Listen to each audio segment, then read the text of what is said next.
Now, after months of political turbulence in Congress, frustration in Kyiv and deteriorating situation on the battlefield, now the U.S. House of Representatives finally passed a critically needed $61 billion for an aid package to Ukraine. But hold on to your hats, because the story is far from over. And now my two guests to discuss the situations are Dr. Benjamin Schmitt and Gary Tabach, former Chief of Staff NATO Military Liaison Mission in Moscow. Hello, gentlemen, and welcome to TVP World. Hello. I agree. So let's perhaps unpack the situation here also now from American point of view, because we know that the House has finally passed the Ukraine aid bill, but what does it mean for now the US-Ukraine relations, and how critical is this aid package for Kyiv defense efforts? Gary Tabach.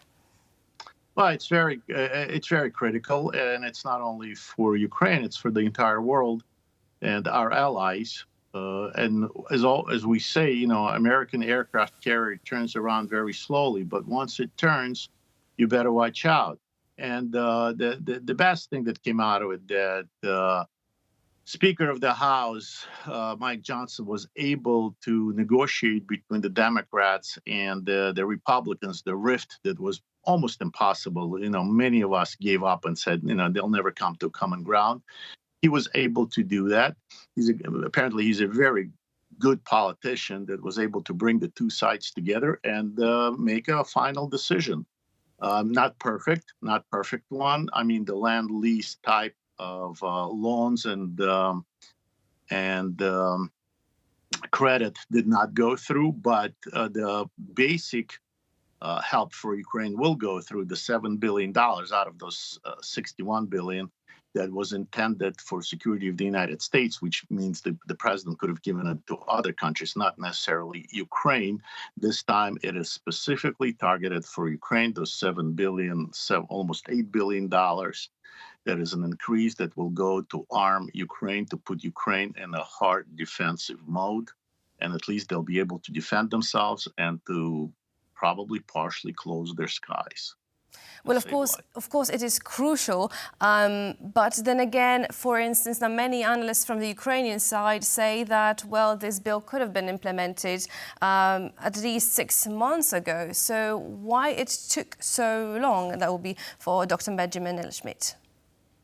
Well, look, I mean, yeah, it should have been passed 6 months ago. And frankly, there's been a lot that should have been done a lot earlier since the start of the war for the transatlantic community to supply the weapons needed for Ukraine to actually push back and eject Russian troops from its territory. But, you know, although it's not a cause for celebration, it is good news, welcome news, finally.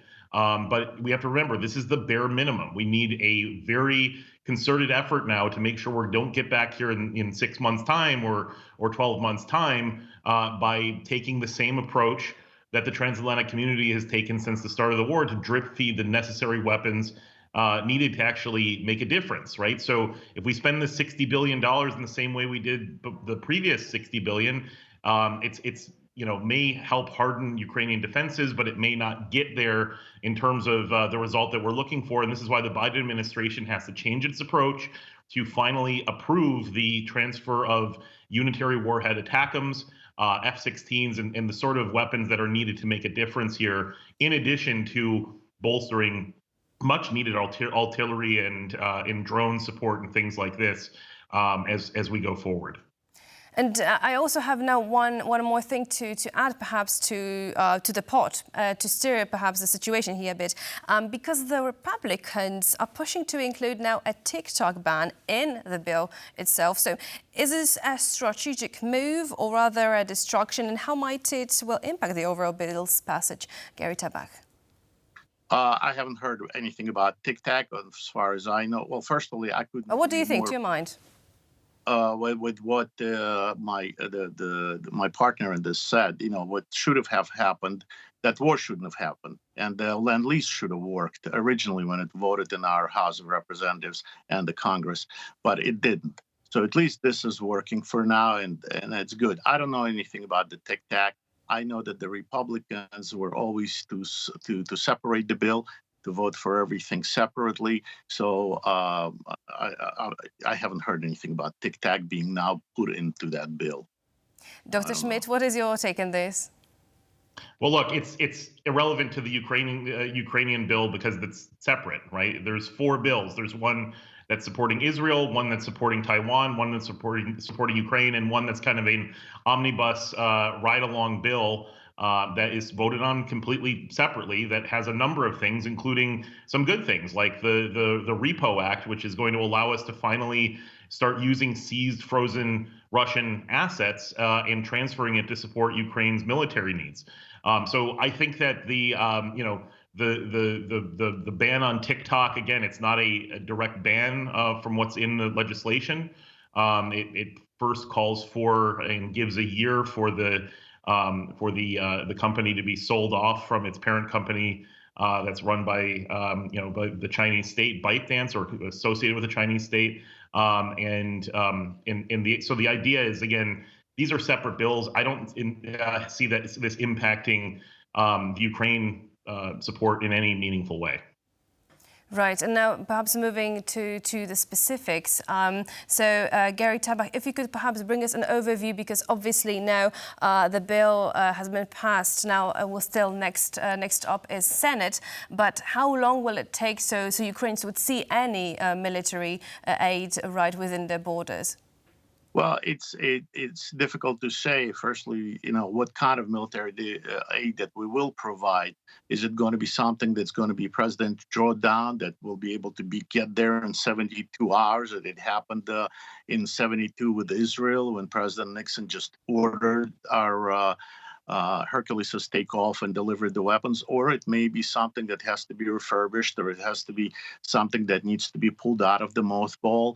It'll have to be the committees that will be established between Ukraine and the United States, and hopefully Europe will join in and say to prioritize the list of things that need to go. I know that the Ukrainian Ministry of Defense and the General Staff have submitted the list of necessary things that they need, the priority of them, such as Patriot anti-aircraft missiles, air defense missiles, and such. But it could take anything from a week or a few days to 10 months to 10 years.